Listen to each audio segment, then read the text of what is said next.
I could not be more satisfied with the outcome. I walked into this with reasonable expectations. They walked in wanting to make sure that the customer was satisfied.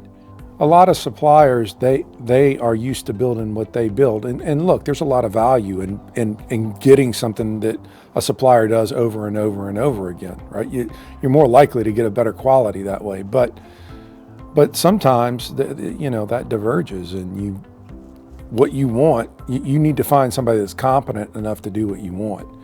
And I had a guy draw this, and they made it perfect. I mean, like, they really exceeded my expectations with this part. The one part that I didn't give them any concrete, absolute requirements. I gave them a picture and said, make it look like that, and they did. This building, doesn't have spray-in insulation. It's got bad insulation. That's what my wife wanted. You walk in, and that's the first thing everybody notices is the insulation inside that building, because this building, it's cool when it's hot outside, and it's warm when it's cool outside. Tanner was the superintendent, and just anytime, I had a question, comment, inquiry, he was always ready to answer. Ryan and Tanner do a great job of finding the right crews to do the in the area to do the best job. It's important to be using good folks from the area, finding good folks and keeping them on, maybe not on the payroll, but being able to utilize them, the good folks when it comes to your projects, I think is a special skill, and it takes the right person and the right relationships to be able to do that. And clearly Ryan is that kind of person. This wainscot is a requirement in the neighborhood. It's not something that I particularly wanted, but it's a requirement by the neighborhood.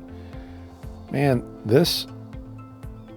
you can look at the quality of this stonework, and this could be on a $1 million mansion easily.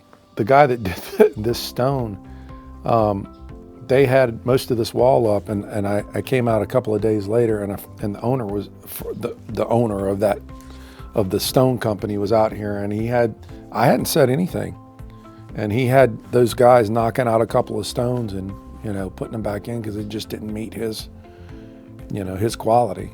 If you want to talk about customer service, there was a couple of items that at the end of the day, we that are what you would call punch list items, and they had to come back and do it later, and they did it. There was no questions or comments. And look, there's always going to be times when there's a gap. Picked up the phone, asked the question, got the answer every time. Muleshoe is owned by a gentleman that cares about quality and cares about making sure his customer is satisfied. That is the number one thing. Quality and satisfaction. If you want it done right, go to Muleshoe.